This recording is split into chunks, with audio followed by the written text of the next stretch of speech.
ঢাকা আসনকে আমরা বলেছি ইলেকশনের একটা মডেল বানাবো। আমি এখানে চাঁদাবাজদের বিরুদ্ধে লড়াই করেছিলাম। আজকে মির্জা আব্বাস নাকি বলে চাঁদাবাজ মুক্ত ঢাকা আর গড়বে, যাক কিছু হেদায়েতের পথে আসতেছে। আবার বলে যে ইশরাক হোসেন বলেছে চাঁদাবাজ মুক্ত ঢাকা করতে হবে। চাঁদা করে এখন মুখে আবার শুরু করেছে চাঁদাবাজি। ওই যে চুরি করতে যায়, চোর বলে কেউ চুরি করবেন না, এটা করতে করতে সে চুরি করে। বলেন বয়সে ছোট হতে পারি কিন্তু অভিজ্ঞতার ঘাটতি আপনার চেয়ে বেশি আছে।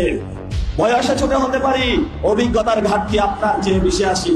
শেখ শাপলাতে যখন আলেমরা আন্দোলন করতেছিল, এত বড় গ্যাংস্টার হয়েছেন, এত বড় কিছু হয়েছেন, ওই রাতে তো আলেমদের সমর্থনে আপনি এগিয়ে যান নাই। আপনার মতন দোকাবাদ প্রতারক খালেদা জিয়াকে যখন জেলে নেওয়া হয়েছিল, ঢাকা শহরে আপনার পোস্টার চেয়েছে খালেদা জিয়ার, আপনি একটি পোস্টার উঠান নাই। গতকালকে যে ফ্ল্যাট থেকে আমাদের উপর পানি ফালানো হয়েছিল, আমি বললাম অপেক্ষা করেন, এই ফ্ল্যাটও দখল করতে আসবে একদিন। এই অনেক অতি উৎসাহী যারা অতি উৎসাহী হয়েছেন, প্রথমে আপনি যে আঘাতপ্রাপ্ত হবেন সেটা আপনার দলের যে গ্যাংস্টার রয়েছে তার ধারায় আঘাতপ্রাপ্ত হবে। নাসিরউদ্দিনকে খেপাবেন তো, তাহলে আপনার হাফ প্যান্ট খুলে যাবে।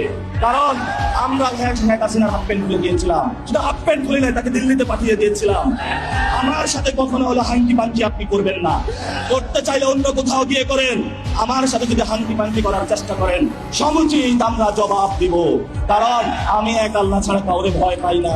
তোমার টাকা আছে, আমরা শুনতে পাচ্ছি গাড়িতে করে তারা হকি স্টিক স্ট্যাম্প নিয়ে ঘোরাফেরা করে।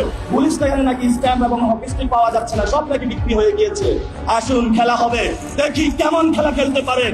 মেরে ফেলবেন, এক হাতিকে মারা গিয়েছে, লক্ষ হাতি আসলে দাঁড়াবে, তবু ইনশাআল্লাহ।